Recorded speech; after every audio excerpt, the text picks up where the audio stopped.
আজকের ক্লাসে আমরা দেখব ভেনচিত্র থেকে একটি প্র্যাকটিস সেট, যেটি কিন্তু খুবই গুরুত্বপূর্ণ আগামী Kolkata police, West Bengal police, rail police ইত্যাদি পরীক্ষার জন্য কিন্তু এই ভেনচিত্র থেকে একটি বা দুটি প্রশ্ন আপনাদের থাকেই। তো রিজনিংয়ের একটা গুরুত্বপূর্ণ বিষয় হচ্ছে ভেনচিত্র। তো এই ভেনচিত্র থেকে যে প্র্যাকটিস সেটটা আমরা আজকে নিয়ে এসেছি, সেটা কিন্তু আপনাদের জন্য যারা ওয়েস্ট বেঙ্গল পুলিশ পরীক্ষা দেবেন, কলকাতা পুলিশ পরীক্ষা দেবেন, এছাড়াও আরপিএফের পরীক্ষা দেবেন, অন্যান্য কম্পিটিটিভ পরীক্ষায় এই প্রশ্ন কিন্তু একটা থেকে দুটো আসবেই আসবে। তো আজকে আমরা সেদিকে লক্ষ্য রেখে এই ভেনচিত্র থেকে একটি প্র্যাকটিস সেট আপনাদের জন্য নিয়ে এসেছি। একের দাগের প্রশ্ন আছে, দেখুন, কঠিন তরল গ্যাসীয়। এই কঠিন তরল গ্যাসীয়, এটার ভেনচিত্রটা কেমন হতে পারে? কঠিন তরল গ্যাসীয়। এখন দেখুন, কঠিন তরল গ্যাসীয় তিনটি কিন্তু আলাদা আলাদা বস্তু। সেই ক্ষেত্রে আপনার এরকম হতে পারে।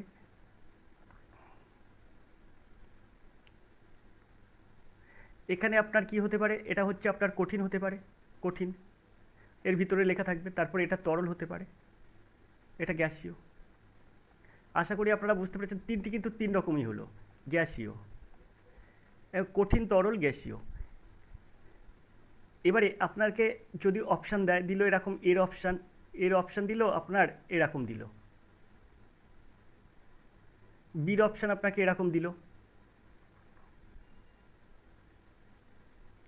তারপরে সির অপশান আপনাকে এরকম দিল, ডির অপশান আপনাকে এরকম দিল।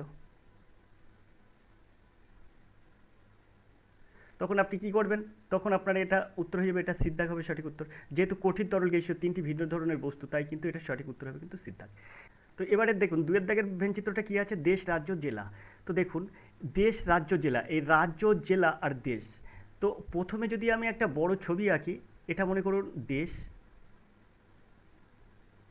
তারপরে দেখুন, দেশের মধ্যেই কিন্তু রাজ্য থাকে।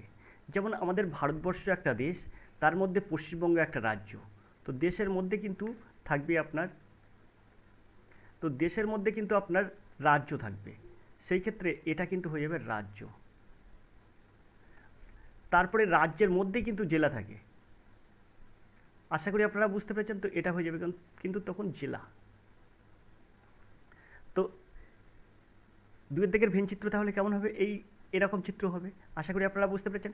এবার আমরা তিনের দিকের প্রশ্নে যাব। তিনের দিকের প্রশ্ন কি আছে? পশু, বিড়াল, কুকুর। তো দেখুন, বিড়াল আর কুকুর দুটোই কিন্তু পশুর মধ্যে। তাহলে পশু একটা বড় এরকম একটা বৃত্ত হলো, তার মধ্যে কি আছে? বিড়াল, তার মধ্যে আছে কুকুর। আশা করি আপনারা বুঝতে পেরেছেন। তাহলে এটা যদি বিড়াল হয়, বিড়াল, তাহলে এটা হলো আমার বিড়াল, আর এটা হলো কি? এটা কিন্তু কুকুর। দুটোই কিন্তু আপনার মানে পশু। বিড়াল একটা প্রজাতি, কুকুর আর একটা প্রজাতি, দুটোই কিন্তু পশুর মধ্যে। আশা করি আপনারা বুঝতে পেরেছেন। এবার দেখুন, চারের দাগের প্রশ্ন, পুরুষ, পিতা, ভাই। তো দেখুন, যে সে পিতা, পুরুষ, পিতা, ভাই। তো পিতা ভাই দুজনেই কিন্তু পুরুষের মধ্যে, ঠিক কি না? পুরুষ যিনি, তিনি কিন্তু মানে পুরুষ কিন্তু পিতা এবং ভাই দুটোরই মধ্যে।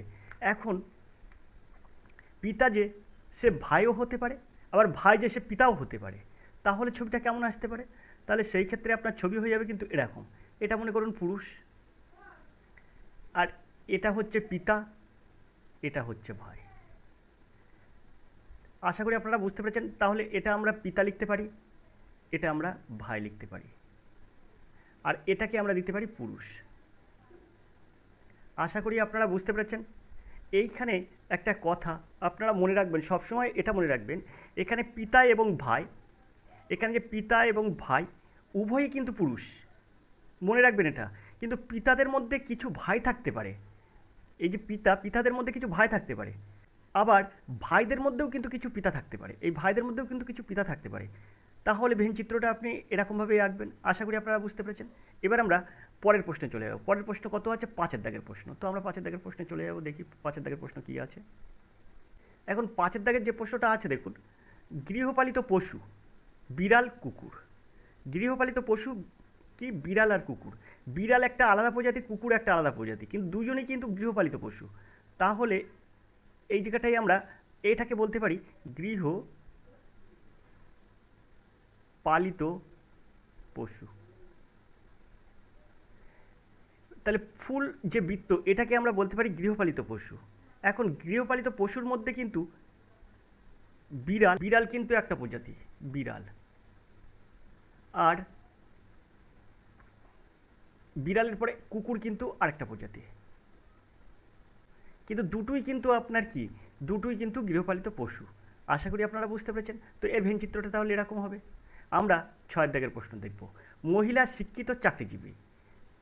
তাহলে এখানে আপনারা ভালো করে বুঝবেন, এখানে কিছু মহিলা শিক্ষিত হতে পারে, কিছু মহিলা শিক্ষিত হতে পারে, আবার তারা শিক্ষিত কিন্তু নাও হতে পারে। কিছু শিক্ষিত আবার চাকরিজীবী হতে পারে, আবার কিছু শিক্ষিত কিন্তু চাকরিজীবী নাও হতে পারে। কিছু মহিলা আবার চাকরিজীবীও হতে পারে, আবার কিছু মহিলা আবার চাকরিজীবী নাও হতে পারে। তাহলে আমরা কি বুঝলাম, কিছু মহিলা শিক্ষিত হতে পারে, আবার শিক্ষিত নাও হতে পারে। আবার শিক্ষিত মানে কিছু শিক্ষিত চাকরিজীবী হতে পারে, আবার কিছু শিক্ষিত চাকরিজীবী নাও হতে পারে। আবার কিছু মহিলা চাকরিজীবী হতে পারে, আবার কিছু মহিলা চাকরিজীবী নাও হতে পারে। তাহলে এর ভেন চিত্রটা আমরা কেমনভাবে পাবো? তাহলে এর ভেন চিত্রটা কেমন হতে পারে? তাহলে এর ভেন চিত্রটা আপনার এরকম হতে পারে। এটাকে যদি আমরা মহিলা ধরি, মহিলা, আর এর সঙ্গে যদি আমরা মহিলা কিছুটা কিন্তু শিক্ষিত হবে, কিছুটা মহিলা আবার শিক্ষিত হবে,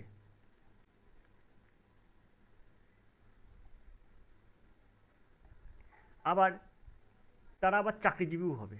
তাহলে এরা আবার কিন্তু চাকরিজীবীও হবে। তাহলে এখানে লিখতে পারি চাকরিজীবী। আশা করি আপনারা বুঝতে পেরেছেন। কিছু মহিলা শিক্ষিত হতে পারে, তারা শিক্ষিত নাও হতে পারে। কিছু শিক্ষিত চাকরিজীবী হতে পারে, আবার চাকরিজীবী নাও হতে পারে। আবার কিছু মহিলা চাকরিজীবী হতে পারে, আবার নাও হতে পারে। তাহলে এর ভেন চিত্রটা হবে এরকম। আশা করি আপনারা বুঝতে পেরেছেন। 7 দাগের প্রশ্ন দেখব, মহিলা মাতা শিশু। তাহলে এখানে মহিলা মা হতে পারে।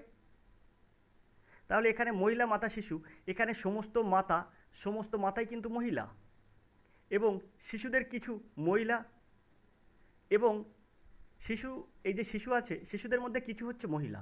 সুতরাং এখানে আপনার ভেন চিত্রটা কেমন হতে পারে? তাহলে মহিলার মধ্যে কিন্তু মাতা। তাহলে আমরা বলতে পারি যারা মহিলা আছে, মহিলারাই কিন্তু মাতা,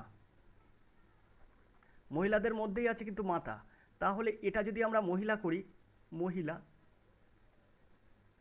তাহলে এটা বলতে পারি আমরা মাতা। এবারে মহিলা মাতা আমরা পেয়ে গেলাম। এবারে এই শিশুদের মধ্যে কিন্তু কিছুটা মহিলা হবে, কিন্তু মাতা হবে না কিন্তু। তো শিশুদের মধ্যে কিছু মহিলা হবে, সেই ক্ষেত্রে আমরা কি বলতে পারি? সেই ক্ষেত্রে আমরা এটা এরকম করতে পারি, এই কিছু মহিলা আবার শিশু হতে পারে, শিশু। আশা করি আপনারা বুঝতে পেরেছেন। তো এর চিত্র মহিলা মাতা শিশু, এর চিত্র হবে এরকম। এবার আমরা 8 দাগের প্রশ্ন চলে যাব। 8 দাগের প্রশ্ন আছে মানুষ শিক্ষক কাক। তো দেখুন, মানুষ শিক্ষক কাক, তাহলে এখানে সমস্ত শিক্ষকরা মানুষ, কিন্তু কাক কিন্তু একটি আলাদা প্রাণী, ওরা কিন্তু একটা পাখির প্রজাতি। তাহলে এখানে ভিজ্যতটা কি হতে পারে? তাহলে আমরা বলতে পারি মানুষ আর শিক্ষক একসঙ্গে থাকতে পারে। তার মানে যারা শিক্ষক তারা কিন্তু মানুষ। তো সেই ক্ষেত্রে আপনার যে ভিনচিত্র সেটা কেমন হতে পারে? এটা মনে করুন কি, এটা মনে করুন মানুষ। সব মানুষ যে শিক্ষক হবে তা কিন্তু হবে না। তাই মানুষ, এটা হচ্ছে বড় বৃত্ত, তার মধ্যে কিন্তু আরেকটা বৃত্ত, এটাই কিন্তু শিক্ষক। এখন এটা কিন্তু মানুষের শিক্ষক গেল, আর তাহলে এখানে একটা আলাদা প্রজাতি, এটা হচ্ছে কাক। তাহলে কিন্তু এটার চিত্র দাঁড়াচ্ছে এরকম, এই একটা বড়, এই একটা, আর এখানে একটা ছোট। এখানে এটা হচ্ছে কাক, এটা হচ্ছে শিক্ষক, আর এটা হচ্ছে মানুষ। মানুষদের মধ্যেই কিন্তু শিক্ষক। আশা করি আপনারা বুঝতে পেরেছেন। এবার আমরা 9 দাগের প্রশ্নে চলে যাব। 9 দাগের প্রশ্ন আছে মহিলা মাতা শিক্ষক। তাহলে ভালো করে বুঝবেন, যারা মহিলা তারা কিন্তু মাতা, মহিলাদের মধ্যে কিন্তু মাতা থাকে, কিন্তু সব মাতা কিন্তু আবার শিক্ষক না। তাহলে আপনাকে কি করতে হবে? তো এটা যদি আমরা মহিলা ধরি, তাহলে মহিলার মধ্যে মাতা ধরবো এটা। তাহলে আমরা কি বলবো? এটা মহিলা। এটা আমরা কি করতে পারি? এটা আমরা মাতা করতে পারি। মহিলাদের মধ্যে কিছু শিক্ষক হতে পারে, আবার মাতাদের মধ্যেও কিন্তু কিছু শিক্ষক হতে পারে। তাহলে আমরা দুটোই কিন্তু একসঙ্গে ধরবো। সেই ক্ষেত্রে আমার এরকম একটা চিত্র কিন্তু চলে আসবে। তাহলে এখানে আমরা লিখতে পারি শিক্ষক। আশা করি আপনারা বুঝতে পেরেছেন। তাহলে মহিলা মাতা শিক্ষক। আমরা 10 দাগের প্রশ্নে চলে যাব। সরকারি চাকরিজীবী, শিক্ষক আর শিশু। তো এখানে আপনি কিভাবে এর ভেনচিত্রটা তৈরি করবেন? এখানে কিন্তু শিক্ষকদের কিছু সরকারি চাকরিজীবী হতে পারে। শিক্ষক যারা আছেন তাদের মধ্যে কিছু সরকারি চাকরিজীবী হতে পারেন, কিছু আবার নাও হতে পারেন। আবার এই যে শিশু আছে, শিশুরা শিক্ষক নয়। আবার যেহেতু শিশুরা শিক্ষক নয়, তারা কিন্তু চাকরিজীবীও কিন্তু হবে না। তাহলে আমরা এই দুটোর মধ্যে একটা সম্পর্ক রেখে দিতে পারি। যদি আমরা এটাকে সরকারি চাকরিজীবী ধরতে পারি, ধরুন মনে করুন এখানে এরা হচ্ছে সরকারি চাকরিজীবী, সরকারি চাকরিজীবী।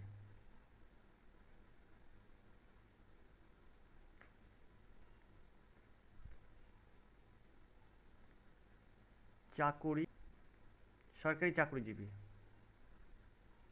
আর যেহেতু এটা সরকারি চাকরিজীবী, তাহলে এই সরকারি চাকরিজীবীর মধ্যে কিন্তু কিছু শিক্ষক থাকবে। তাহলে এরকম হবে, শিক্ষক, সরকারি চাকরিজীবী আর শিক্ষক কিন্তু একসঙ্গে থাকবে, আর শিশুটা কিন্তু আলাদা থাকবে। তাহলে এখানে আমরা কি করতে পারি? এটা সরকারি চাকরিজীবী আর এটা হচ্ছে শিক্ষক, আর এটা আমরা বলতে পারি শিশু। আশা করি আপনারা বুঝতে পেরেছেন। তাহলে সরকারি চাকরিজীবী এবং শিক্ষক, এখানে কিন্তু শিক্ষকদের কিছু সরকারি চাকরিজীবী হতে পারে, আবার কিছু নাও হতে পারে, কিন্তু শিশুরা কখনো শিক্ষকও নয়। সুতরাং তাদের সরকারি চাকরিজীবী হওয়ার কোনো প্রয়োজন নেই। তো এই ছিল কিন্তু আজকের রিজনিং। আজকের রিজনিং যদি আপনাদের ভালো লাগে তাহলে অবশ্যই একটা ক্লাসটিতে একটি লাইক করবেন। এখানে কিন্তু আমরা আজকে যে রিজনিংগুলো দেখলাম সেটা কিন্তু ভেনচিত্র থেকে রিজনিং দেখলাম। তো ভেনচিত্র রিজনিং আগামী কোনো ক্লাসে আবার আপনাদের সামনে তুলে ধরবো।